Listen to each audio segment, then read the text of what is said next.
Hey guys, Fred Kitchen here with Henson and Kitchen Mortuary and the 411. Want to say thank you for all of you who shared our video that was placed last week on the internet, and for those who had all the kind comments and the emails and things that we've received.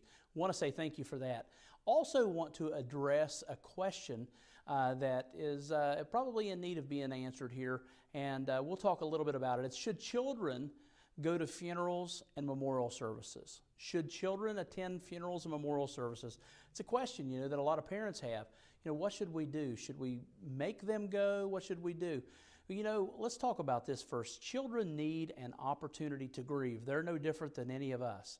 They grieve differently maybe, and they pay more attention to things than we think they do a lot of times, but they also need the opportunity to say goodbye, and they also need the opportunity to grieve. So we want to make sure that they get that.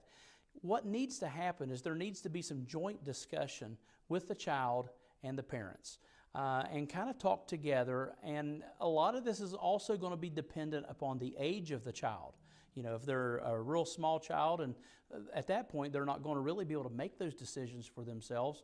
And so we want to make sure that we're guiding them the right way. We also want to make sure that we aren't overprotecting. We don't want to underprotect, but we don't want to overprotect in a sense that we completely remove them thinking that we're helping them. We remove them from the opportunity to go and to participate in that funeral or that memorial service when in fact they need that. They need to be there. They may not need an active role, but just need to be around the people and around the event that's going on at that point. So the decision to attend the funeral or memorial services ultimately rests on the parents. Okay, because we've got to be able to help them, guide them. That's what we do with our children, is kind of guide them through life and nurture them so that one day they can make these decisions upon their own. And I think that's probably sometimes we see in a culture that we have today where people aren't able to make those type of decisions because maybe they were either overprotected or underprotected years ago, and now they're in the role of the parent or of the adult and they can't make those decisions. So we want to make sure that we're guiding them the right way. Don't be disappointed if your child chooses not to attend and just says, look, I can't do it. But again, we are the parents, so we got to guide them along.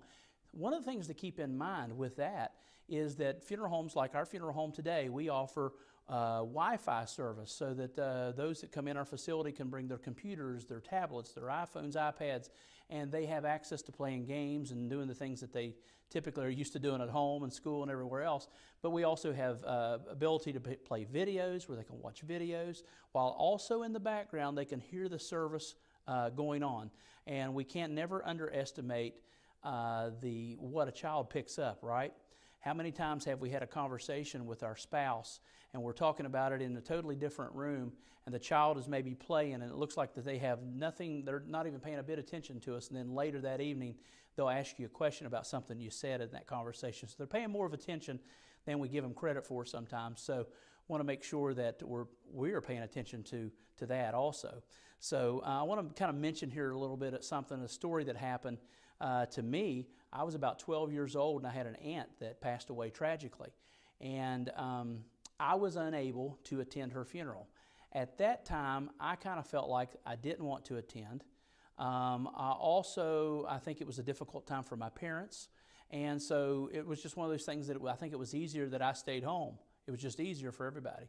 And to this day, there's times that I kind of wished that I would have had the opportunity to at least go and say goodbye. And that was important to me. So, we don't want to allow people to go through life wishing they could go back and say bye to grandma or grandpa, but at the same time, if they feel like they don't want to be there, we don't want that to be forced upon them either. So it's a parental decision as to what happens there. We want to let the child know what to expect when they come to the funeral or when they come to the memorial service. They come to a funeral, you want to mention to them that there will be a casket there, that grandma will be in the casket. That there will be people saying goodbyes to grandma or grandpa, that there will be people, maybe people might be crying, maybe people might be happy, they might be talking about different things that bringing up memories of grandma or grandpa. So we want to let them kind of give them a preface of what to expect when they come to that service, okay? Also, we want to make sure that they understand that it's okay to say goodbye. because a lot of people's going to be saying goodbye. A lot of people's going to be talking about all the accolades and all the good things that Grandma and Grandma did, the church they attended, the things that they did.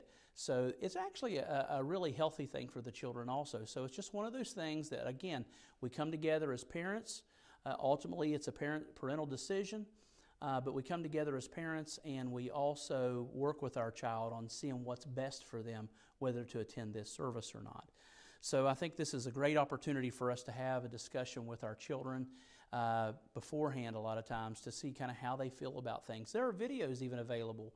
I know Sesame Street even has a video, a DVD video that's available that talks about the death of a loved one and on a child's level. So it'd be something great to get a hold of to discuss with your child.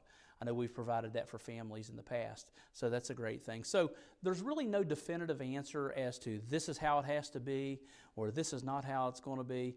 It's kind of one of those things that as a parent and as a child, we come together, we talk about this as a family, and we kind of see what is going to be in the best interest of the child, and then we make that decision from that point forward. So hopefully this video has been a little helpful to you.